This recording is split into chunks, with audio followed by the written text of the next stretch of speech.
E aí, pessoal, tudo bem com vocês aí? Muito tempo aí sem gravar vídeos, dando uma remodelada no formato do nosso canal. E a gente não vai seguir naquela lógica que a gente estava de estar seguindo um determinado conteúdo e resolvendo questões daquele dado conteúdo. A gente vai pegar conteúdos aqui de maneira geral, não de forma aleatória, mas continuando seguindo aqui, focando, né, na questão, na resolução de exercícios. E hoje eu trouxe um exercício aqui de físico-química da prova para o processo seletivo de mestrado de 2019 da Universidade de São Paulo, da USP. Então, a prova lá a gente tem conteúdos de química geral, físico-química, bioquímica, biotecnologia, e o candidato escolhe determinadas quantidades de questões da prova, né, de acordo com a área que ele vai, de concentração dele no mestrado. Eu trouxe aqui de físico-química, que é uma disciplina que geralmente as pessoas têm mais dificuldade. A gente pode estar resolvendo depois provas de analítica, de orgânica, de química geral. Mas vamos lá resolver essa questão aqui de número 10. Eu vou deixar o link da prova, né? Juntamente com o link, pessoal, vou deixar um link também do grupo do WhatsApp que eu criei, Clínica para Geral, onde os membros podem estar lá, um grupo gratuito, tá, pessoal? Onde os membros podem estar deixando sugestões de questões para resolver, de vídeos, ou até questões mesmo no grupo, mandar imagem, uma dificuldade. Um grupo ali para a gente que é estudante, né? Que, no meu caso, assim, né? Já sou formado em Química, tenho mestrado, mas que a gente é continuamente professor, continua estudando, né? Química progressivamente.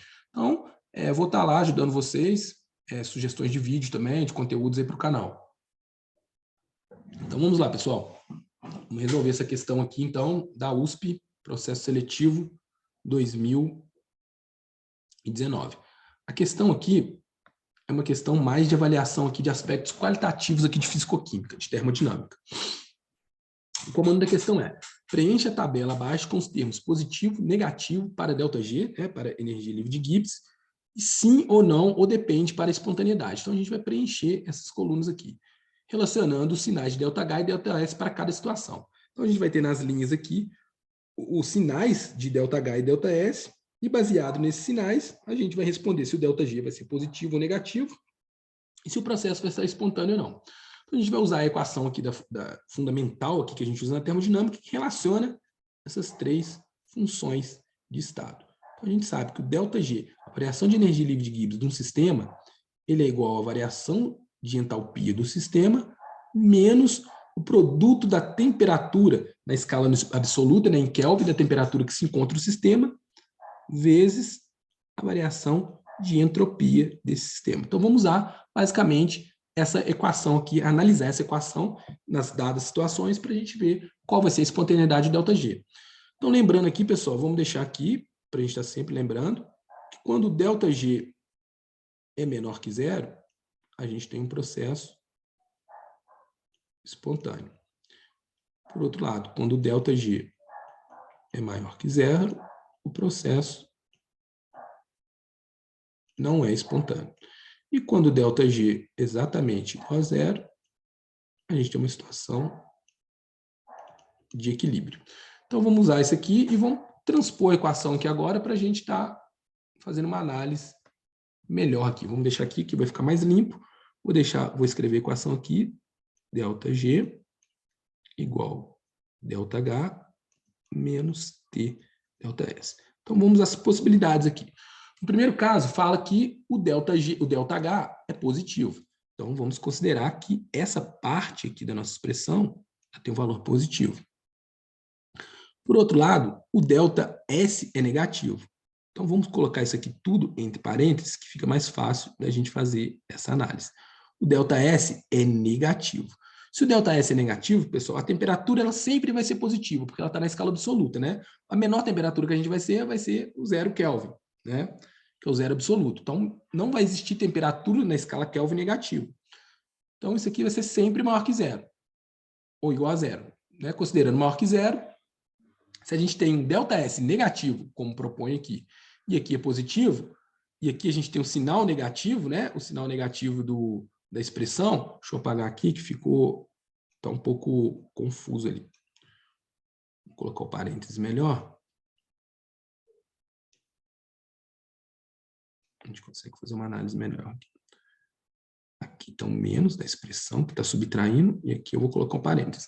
Então, se eu tenho aqui positivo, aqui negativo, essa parte toda, esse produto todo meu aqui, vai ser o quê? Negativo vezes negativo, porque aqui está subtraindo, vai ser positivo. Então, eu tenho um número positivo mais um número positivo. Aqui não estou multiplicando, estou somando. Então, eu vou ter também um ΔG positivo. Se eu pego um número positivo mais um número positivo, só pode dar um número positivo. Então, o ΔG vai ser positivo e o processo ΔG positivo é um processo que não é espontâneo. Então, não é um processo espontâneo. Então, vamos apagar e vamos continuar fazendo as demais análises aqui.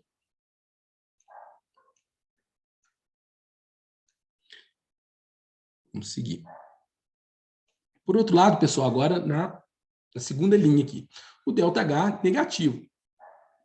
Então, a gente tem um processo exotérmico, ΔH negativo. E o ΔS também é negativo. Então, esse ΔS aqui, ele é negativo, certo? Negativo vezes negativo vai dar um número positivo. Então, pessoal, aqui a gente tem a soma de um número negativo com um número positivo. A gente vai ter duas possibilidades para ΔG. A gente vai ter que ele pode ser tanto negativo quanto positivo. Por quê, pessoal? Vamos pensar aqui se eu estou somando um número negativo com um positivo. Dependendo do tamanho desses números, da magnitude deles, eu vou poder ter um número positivo ou vou ter um número negativo. De que forma? Se esse produto aqui, o módulo desse produto, for maior do que o módulo desse aqui, ou seja, supondo que aqui seja uma unidade de 10 e aqui seja de 5, então aqui vai ficar menos 5. 10 menos 5 vai dar 5 positivo. Então, a gente teria um valor de ΔG positivo, portanto, um processo não espontâneo. Por outro lado, pessoal, a gente tem a possibilidade também de acontecer o contrário. Do módulo, né, da magnitude do ΔH ser maior do que a magnitude do produto de T ΔS. Então, a gente poderia ter aqui um valor de unidade de menos 10 e aqui de mais 5. De modo que quando eu somasse menos 10 mais 5 ia dar um ΔG de menos 5, ou seja, um ΔG negativo que geraria um processo espontâneo. Então, essa alternativa, essa questão aqui, pessoal, o ΔG ele pode ser tanto positivo quanto pode ser negativo. Então, vou colocar aqui. Ele pode ser positivo ou negativo. E o processo vai ser espontâneo. Eu vou colocar aqui, depende. Depende de quê? Eu vou justificar. Depende da magnitude do ΔH em relação ao produto de TΔS. De modo que, se a magnitude da variação de entropia for um módulo muito maior do que o produto TΔS, vai prevalecer o caráter negativo dela, né? O sinal negativo, que a hora que vai somar com um positivo menor, vai sobrepor e vai formar um número negativo. E se for o contrário, se TΔS for mais positivo, né? Se for um módulo maior do que o ΔH, vai sobrepor, né? A gente vai ter um número positivo somando com um número negativo de módulo menor e a gente vai ter um sinal positivo e, portanto, um processo não espontâneo. Então, isso aqui depende da magnitude de ΔS e de ΔH. Agora, a gente vai para a terceira linha aqui da questão. Então, aqui uma análise bem quantitativa, pessoal. A gente tem que tomar muito cuidado, tá? Analisar bastante, fazer essa análise dentro da expressão e ver como que as variáveis vão, o sinal das variáveis vão impactar no ΔG, que é o parâmetro que remete à espontaneidade. Agora, a gente tem um ΔH positivo, processo endotérmico. E temos um ΔS positivo também. Positivo vezes negativo, lembrando aqui, pessoal, esse negativo é da expressão e o T sempre vai se preservar para o sinal positivo, então vai ficar positivo vezes negativo.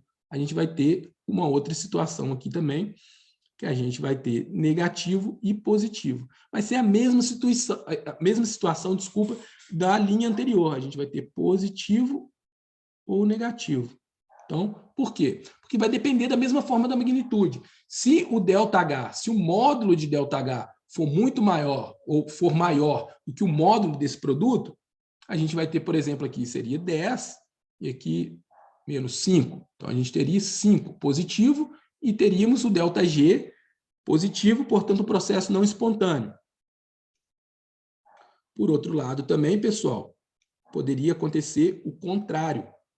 Poderíamos ter o módulo, né, do ΔS superando o módulo de ΔH. Então, a gente poderia ter aqui menos 10, por exemplo, e aqui mais 5. Então, a gente teria menos 10 mais 5, menos 5. E seria um ΔH negativo, portanto, um processo espontâneo. Então, aqui também eu vou colocar um D de depende. Claro, eu ia abrir um texto argumentativo que ia explicar tudo isso aqui de maneira semelhante ao que eu estou falando para vocês, beleza? Então, não basta preencher a tabela, você vai ter que justificar, né, os seus argumentos, argumentar aqui a sua justificativa. Por que você está selecionando, porque você colocou que depende. Então, agora vamos para a última linha aqui. A gente vai ter um ΔH negativo e vamos ter um ΔS positivo. Lembrando, se o ΔS é positivo, o produto com a temperatura que está com o sinal negativo aqui, vamos ter um produto de T∆S negativo também. E se a gente tem um número negativo somando com o número negativo, a única soma que a gente vai ter, né, o único resultado possível, vai ser um ΔG também negativo. Lembrando que, pessoal, são somas, tá? Não estamos multiplicando. Então, aqui a gente vai ter um ΔG negativo e, portanto, um processo espontâneo. Colocaria o E aqui, simbolizando que é espontâneo. Vou fazer uma legenda aqui do lado, colocando o que significa cada uma dessas abreviações. Então, agora vamos apagar aqui e vamos aqui para letra B. Então, vamos finalizar o exercício aqui. Questão interessante, análise quantitativa, né? Qualitativa de termodinâmica.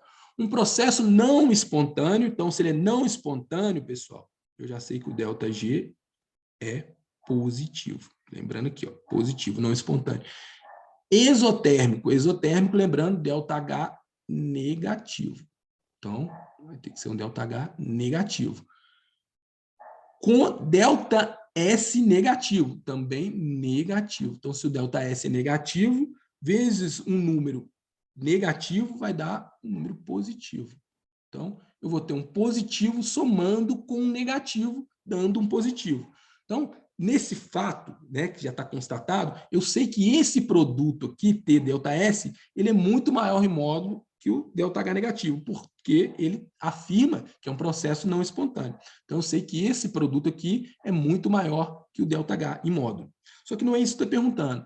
Está perguntando se existe a possibilidade desse processo se tornar espontâneo. Olha, ele pode se tornar espontâneo se a temperatura for aumentada. Vamos pensar o que acontece se a temperatura for aumentada, pessoal. Se a gente aumentar a temperatura aqui, eu vou estar aumentando ela, o valor dela aqui, da temperatura, e vou estar continuando multiplicando por um número negativo que eu não vou alterar. Então, esse número aqui, esse produto, vai ficar cada vez mais positivo, certo? Ele vai ficar cada vez mais positivo. Vamos pensar aqui, por exemplo, se aqui fosse o ΔS fosse 20 e a temperatura aqui fosse 10. Então, menos 20, né?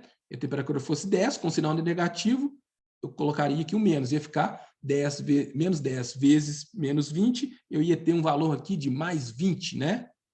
Dependente aqui do, se eu estou usando em joule ou quilojoule, eu ia ter mais 20. Se eu aumentasse essa temperatura, por exemplo, o módulo dela, né? Eu estou aumentando, na verdade, a temperatura aqui para 20, ao invés de 10, eu colocaria aqui 20, ficaria menos 20, porque está multiplicando com esse sinal. Então, ficaria menos 20 com menos 20, ia ficar, aqui ficaria 200, na verdade, se fosse 10, e ela ia ficar mais 400. Então, ia ficar mais 400 somado com um número negativo que se manteria constante, ou seja, o ΔG ficaria cada vez mais positivo, que implicaria que ele ia estar longe de ser um processo espontâneo. Então, não seria possível, certo? Com o aumento da temperatura. Se eu diminuísse a temperatura, isso poderia acontecer. Eu poderia diminuir a temperatura até um ponto em que o produto T∆S ficasse menor em módulo do que o ΔH. Aí sim eu ia ter um número muito negativo com um número positivo pequeno e ia dar um ΔG negativo. Então, aqui a resposta seria não. E a justificativa seria essa. Bem, pessoal, espero que tenham gostado aí da volta aí das resoluções de exercício no canal. Não vou ficar me atendo somente a resoluções de exercício, vamos ver parte de experimentos, discussão, transposições didáticas de alguns artigos. e vamos seguindo. Vou deixar aí mais uma vez o link, né, da prova, que foi extraída essa questão da prova de 2019 da USP, para o mestrado em Química, e também vou deixar o link do canal, do grupo no WhatsApp, grupo gratuito aí para a gente interagir, para vocês sugerirem questões para mim estar resolvendo, processo seletivo, ou seja, de concurso, ou para a galera que está no ensino médio que vai tentar fazer Enem no outro ano, ou também fazer vestibulares isolados, né, como o UERJ, Unicamp, USP. Então, vocês são bem-vindos aí no canal e vamos interagir lá. A gente vai fazer vários vídeos e mandar materiais também. Então, um abraço, pessoal. Talvez na próxima semana já voltar atualizando o canal aí, colocando mais um vídeo novo, provavelmente ainda de resoluções de exercício. Abraço, fiquem bem aí. Abraços.